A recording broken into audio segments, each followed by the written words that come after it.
नमो भगवते वासुदेवाय।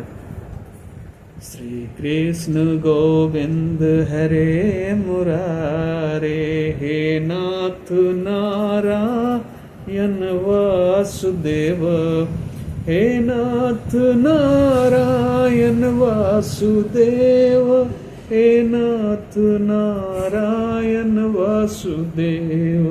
श्री कृष्ण गोविंद हरे मुरारे, हे नाथ नारायण वासुदेव।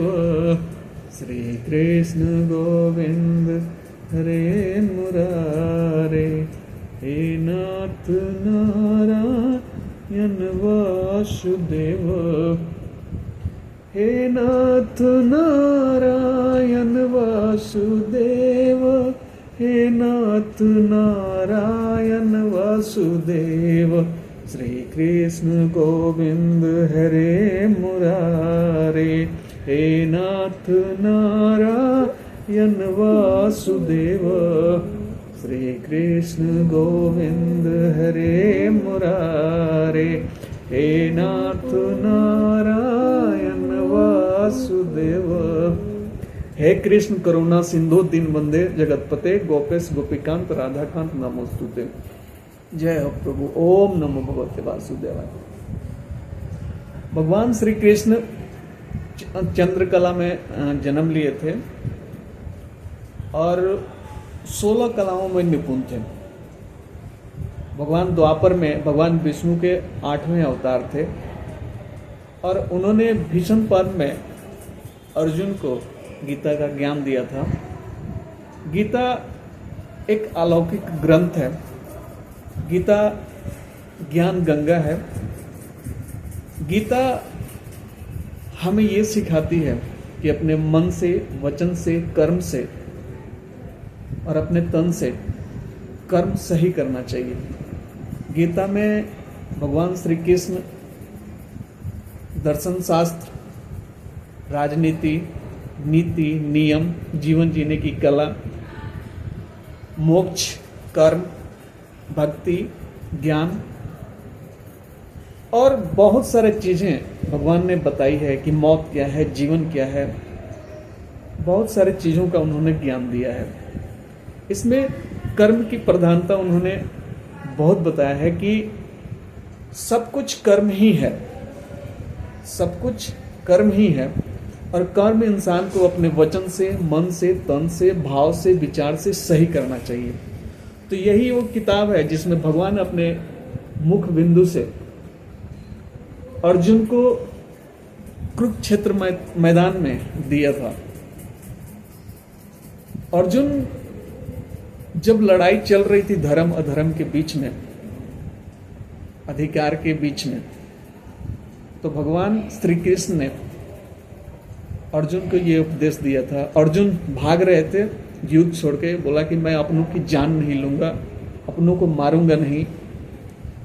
और उनको दुख उत्पन्न हुआ, विषाद उत्पन्न हुआ और ये सोचकर वो भागने लगे। सोचे कि मैं संन्यास ले लूंगा मगर अपनों की वध मैं नहीं करूंगा, युद्ध नहीं करूंगा, चाहे जो हो जाए।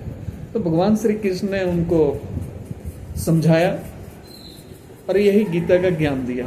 तो ये पूरा का पूरा गीता जो है ना, एक जीवन जीने की कला है, धर्म स्थापना करने की एक कला है। जीवन क्या है, भक्ति क्या है, मोक्ष क्या है, सारे के सारे चीज, नियम, नीति, धर्म अधर्म, जो कुछ भी है इस गीता में है। और दुनिया का सर्वश्रेष्ठ अगर किताब का नाम अगर लिया जाए ना, जितने भी तमाम आज तक दुनिया में किताब हैं, उन किताबों में गीता जो है सबसे बेहतरीन किताब है और इसे पढ़ना चाहिए, बिल्कुल पढ़ना चाहिए, ताकि हमारा हर तरह का बौद्धिक विकास हो सके, चौमुखी विकास हो सके, बहुमुखी विकास हो सके। तो गीता हमारे लिए पढ़ना बहुत आवश्यक है, क्योंकि ये अपने आप में एक हीरा है, एक कोहिनूर है जो हम सभी भारतवासियों को मिला हुआ है। और भारतवर्ष एक आध्यात्मिक देश है, भारतवर्ष एक आध्यात्मिक देश है और उसमें गीता हमारे लिए संपूर्ण जीवन जीने की कला और विद्या बताता है। धर्म से अधर्म का चीज बताता है कि हमें कैसे अपने कर्तव्य को, ड्यूटी को, जिम्मेदारी को निभाना चाहिए। तो वो सारा चीजें इस गीता में है। गीता एक गुरु है हमारा। गीता जो है एक गुरु है। गीता हमारी माँ की तरह है, जिसे हमें माँ की तरह देखभाल करती है इन शब्दों से। गुरु की तरह हमें गाइडलाइन करता है, क्योंकि भगवान अपने आप में सर्वश्रेष्ठ है। भगवान श्री कृष्ण जो थे सर्वश्रेष्ठ थे। वो अच्छा मित्रता निभाई, अच्छा दोस्ती निभाया, अच्छा पुत्र बने, बेस्ट ही बेस्ट उन्होंने अपने जो किया। और तीनों त्रिलोक में अगर बात कहें तो उनके जैसा अच्छा रणनीति बनाने वाला कोई नहीं था। और विश्व के सबसे बड़े मैनेजमेंट गुरु, आज से 5100 साल पहले इन्होंने गीता का उपदेश कुरुक्षेत्र में दिया था। सब विश्व के सबसे महान मैनेजमेंट गुरु अगर कोई है तो भगवान श्री कृष्ण ही है। क्योंकि भगवान श्री कृष्ण दुनिया को लीडिंग करना सिखाया, धर्म की स्थापना करना सिखाया,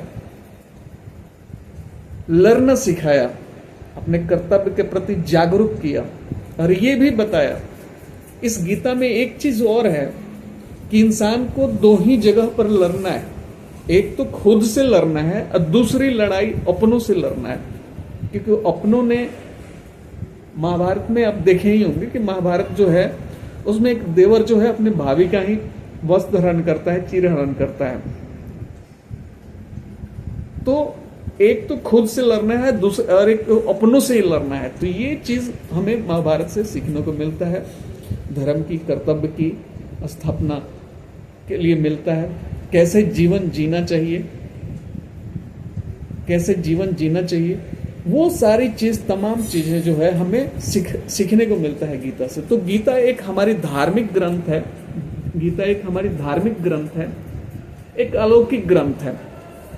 इसके एक एक शब्द जो है, इसका एक एक शब्द जो है अपने आप में महाग्रंथ है। और देखिए विश्व में, यूरोप कंट्रीज में इस एक एक शब्द के पीछे हजारों किताब लिखे गए हैं। इस किताब के एक एक शब्द के पीछे हजारों किताब लिखे। आज पूरा का पूरा यूरोप कंट्रीज में हरे राम हरे कृष्णा, हरे राम हरे कृष्णा, हरे राम हरे कृष्णा में डूबा हुआ है। तो ये हमारे लिए भी, हमारी संस्कृति के लिए भी बहुत अच्छा है। और इस संस्कृति को हम सभी को अपनाना चाहिए। क्योंकि हम जो हैं, हम सभी जो हैं भारतवर्ष के जितने भी लोग हैं वो सब ईश्वर के ही, अपने भगवान के ही अंश हैं और वंशज हैं। हम पार्ट हैं, we are part of God, और उन्हीं के वंशज भी हैं। तो हमें वो गुण है, लेकिन किसी कारणवश हो सकता है कि हम उन गुणों को उजागर नहीं कर पा रहे हैं, लेकिन हम में वो चीज़ है। तो जब भी टाइम मिले आप लोग को, तो मैं यही कहूँगा कि आप गीता पढ़िए। क्योंकि कर्म की प्रधानता इसमें भगवान श्री कृष्ण ने बहुत बताया है कि मैं जो कुछ भी हूँ कर्म ही हूँ। आप मुझे धूप अगरबत्ती दिखाओ मत दिखाओ, लेकिन अपने कर्म को, वचन को शुद्ध रखो, भाव को शुद्ध रखो, कि कर्म ही सब कुछ है। भगवान ने एक ही बात इसमें बताया है कि कर्म ही सब कुछ है, कर्म ही सार है, कर्म ही मैं ही हूं।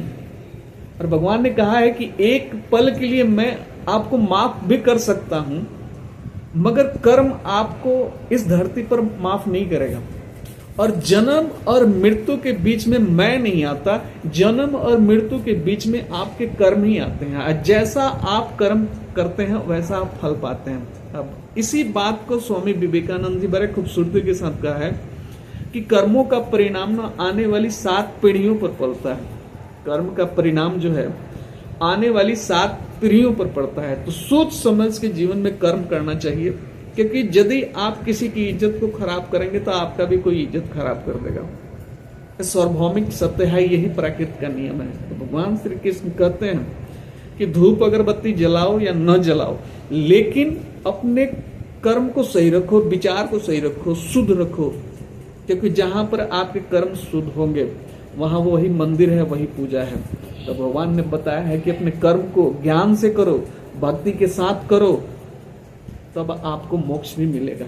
जब आपको समझ में आ जाएगी इन चीजें तो ये मोक्ष भी मिलेगी। तो जब ये धरती पर भगवान श्री कृष्ण इस धरती पर जब आए थे ना, तो इस धरती का नाम भी कर्म भूमि पड़ा था, इस धरती के नाम भक्ति भूमि भी पड़ा था, इस धरती का नाम मोक्ष भूमि भी पड़ा है।